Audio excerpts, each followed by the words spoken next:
Hello दोस्तों, कैसे आप सब। तो आज आए हम यूपीएससी एस्पिरेंट के रूम में। हम इनसे जानेंगे अपनी पढ़ाई कैसे कंटिन्यू करते हैं और यूपीएससी के सफ़र में खुद को कैसे मोटिवेट रखते हैं। तो चलिए इनसे जानने की कोशिश करेंगे। भैया, आपका नाम क्या है? नरेश खटीक। अच्छा, तो आपका एजुकेशन बैकग्राउंड बताइए। मैंने बीए करी हुई है हिस्ट्री पॉलिटिकल और एजुकेशन। पोस्ट ग्रेजुएशन भी मेरी अभी जस्ट कंप्लीट हुई है पॉलिटिकल साइंस से। तो अभी आप यहाँ पे कोचिंग कर रहे हो या सेल्फ स्टडी कर रहे हो? नहीं, मैं कोचिंग कर रहा हूँ दृष्टि कोचिंग से। यूपीएससी के मेरे को 2 ईयर हो गए हैं, लेकिन अभी कोचिंग चल रही है।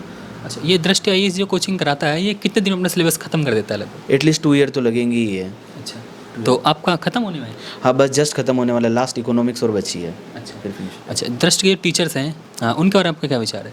दृष्टि के टीचर फैकल्टी तो बहुत अच्छी है। अच्छा। सब बहुत अच्छी तरीके से पढ़ा रहे हैं। बच्चों को गाइड करना, बच्चों को जिस तरीके से मोटिवेट करना, बच्चों को जब भी ज़रूरत पड़ती है जिस चीज़ की, वो टीचर अपनी तरफ से अच्छी तरीके से प्रोवाइड कर देते हैं।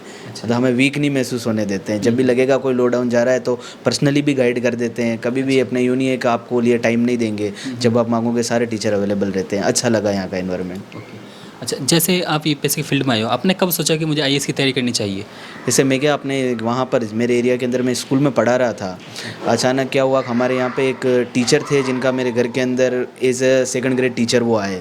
तो मेरा पहले ये था, राजस्थान से बिलोंग करता हूँ मैं, स्पेशली उदयपुर से। तो वहाँ पे ऐसा था आरएससी करना है, यहाँ तक की तो कभी सोच नहीं बनी। और वैसे आप मेरे जान ही रहे हो फिजिकली हैंडीकैप हूँ मैं, ये तो आपको पता ही है। तो उस वजह से क्या है कि इतना लंबा सोचना वो बहुत मुश्किल चल रहा था। बट उन सर ने मुझे मोटिवेट किया और कुछ कुछ चीज़ें ऐसी थी। मेरे स्कूल में एक बार एक कलेक्टर साहिबा की भी एंट्री हो गई, तो उनको देखा तो सारा वो देखा कि इनका जितना भी रुतबा बन रहा है, मैं भी यहाँ पे एज ए टीचर हूँ। अगर पे स्केल देखा जाए तो थोड़ा बहुत आसपास ही पहुँच रहा था, लेकिन देखने पे देखा जाए कि उनको जितना सम्मान मिल रहा है वो बहुत ज़्यादा था। बस एक नाइट डिसाइड कर लिया था, अब दृष्टि निकलना है, जो भी होगा देखा जाएगा। सोचा और फिर थोड़ा बहुत आसपास के रिसोर्स लगाए, उनसे पता किया कैसे क्या चल रहा है, सारी जानकारी। और उन टीचर ने मुझे बहुत ज़्यादा मोटिवेट किया जो मेरे घर के अंदर थे।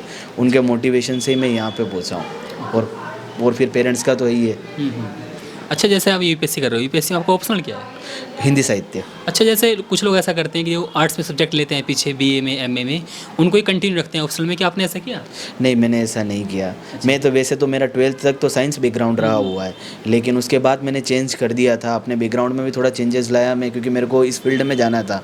शुरू से थोड़ा बहुत था कि अपन इसमें जाएंगे, लेकिन धीरे धीरे क्या राह नहीं मिल पाती। जहाँ से मैं आता हूँ उस एरिया में इतना मतलब लोग इनोवेटिव और मोटिवेट नहीं हो पाते हैं, कैसे जानकारी मिलेगी। जैसे यूट्यूब भी इतना उस समय क्रेज़ में नहीं था। धीरे धीरे इन चीज़ों के बारे में जानकारी ली, फिर पता चला। फिर मैंने यहाँ पे देखा सबसे हिंदी साहित्य लेने का स्कोरिंग सब्जेक्ट है, उसकी वजह से ही चूज़ किया है कि हिंदी साहित्य रखना है, क्योंकि बाकी सारे इतने नहीं है जितना ये हो पाता है। फिर के लिए मैं दृष्टि की वेबसाइट फॉलो करता हूँ, पर डे 2 आर्टिकल वहीं से, अच्छा, उससे ज़्यादा कुछ नहीं। और न्यूज़पेपर के लिए द हिंदू। अच्छा, जैसे हिंदी बेल्ट के बच्चे होते हैं, वो द हिंदू पढ़ नहीं पाते, वो ये पढ़ते हैं दैनिक जागरण, तो क्या वो सही है? हाँ, सही तो है, लेकिन थोड़ा सा पीछे चलता है। बाकी ऐसा कुछ नहीं है, जानकारी तो वहाँ पे भी सारी आ जाएगी, लेकिन द हिंदू ज़्यादा अपडेटेड रहता है। और मैं पढ़ लेता हूँ, इंग्लिश में इतनी प्रॉब्लम नहीं आती, इसलिए वही फॉलो करता हूँ। तो जब आपको इंग्लिश से प्रॉब्लम थी, आपने फिर हिंदी से क्यों किया यूपीएससी, इंग्लिश से क्यों नहीं किया? जो बैकग्राउंड मेरा यही रहा हुआ है, जब मैं पढ़ा था तब मेरे एरिया में इंग्लिश मीडियम स्कूल भी नहीं था। अच्छा। तो शुरू से हिंदी मीडियम से ही परस्यूम हुए, तो फिर उसी से किया है। तो जैसे एग्ज़ाम से पहले बच्चे शॉर्ट्स नोट्स रिवाइज करते हैं, तो क्या आपने बनाए हैं वो? हाँ, मैं बिल्कुल, जैसे पॉलिटिकल साइंस के मेरे जस्ट मेरे सामने ही पढ़े हैं, मैं शॉर्ट नोट से ही पढ़ता हूँ। अच्छा, इन्हीं से चलता है। कंटिन्यू बनाते हैं? हाँ, कंटिन्यू बनते हैं, मेरे हर सब्जेक्ट के बने हुए हैं। अब वो सारा ज़रूरत नहीं है, सिर्फ ये कुछ 2 बुक्स के अंदर शॉर्ट नोट्स है, उसी का रिवीजन कर लेते हैं और वही पढ़ लेते हैं। फिर वो पूरे सारे नोट्स लेने की ज़रूरत नहीं पड़ती। अच्छा, तो टेस्ट सीरीज आपने ज्वाइन कर रखी है? हाँ, टेस्ट सीरीज़ मैंने ले रखी है। दृष्टि से मेरी टेस्ट सीरीज़ चल रही है और मैंने विजन से भी टेस्ट सीरीज़ ले रखी है। अच्छा, तो टेस्ट सीरीज में अच्छे नंबर आ रहे हैं अभी आपके? हाँ, अच्छे ही आ रहे हैं, प्रीलिम्स के हिसाब से बहुत अच्छे जा रहे हैं। अब देखते हैं आगे क्या होता है। जब बच्चे तैयारी करते हैं, बहुत लंबी तैयारी होती है, 3-4 साल, किसी को और भी साल लग जाते हैं,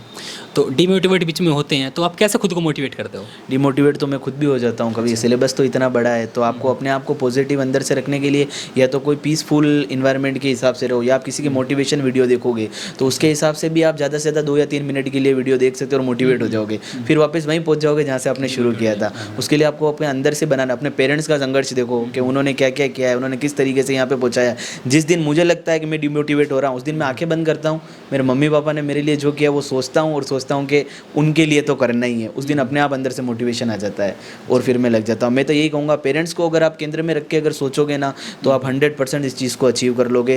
ये 2 साल का सफ़र छोटा नहीं है, सफ़र बहुत बड़ा है। इसमें मोटिवेशन, डिमोटिवेशन, उतार चढ़ाव सारे आते रहेंगे, लेकिन आप पे डिपेंड करता है कि आप उसको टैकल कैसे करते हो। घर से निकले थे इसीलिए तो थे कि हमें सब कुछ सीखना है, वो तो सीख ही जाओगे धीरे धीरे सफल में। अच्छा, जो नए नए बच्चे होते हैं जो यूपीएससी की तैयारी करना चाहते हैं ना, 12th में है या फर्स्ट ईयर में है, तो उनके लिए क्या बताना चाहेंगे कि वो पहले क्या करें कि फिर यूपीएससी की तैयारी शुरू करें यहाँ दिल्ली में आके?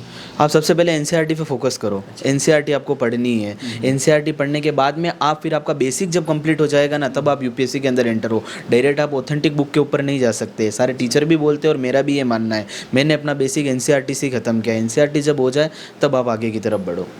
यहाँ पे यूपीएससी में सबसे मेन चीज़ होती है वो होता है ग्रुप डिस्कशन। तो उसके लिए आपने कैसे फ्रेंड्स बनाए हैं और ग्रुप डिस्कशन आप कैसे करते हैं?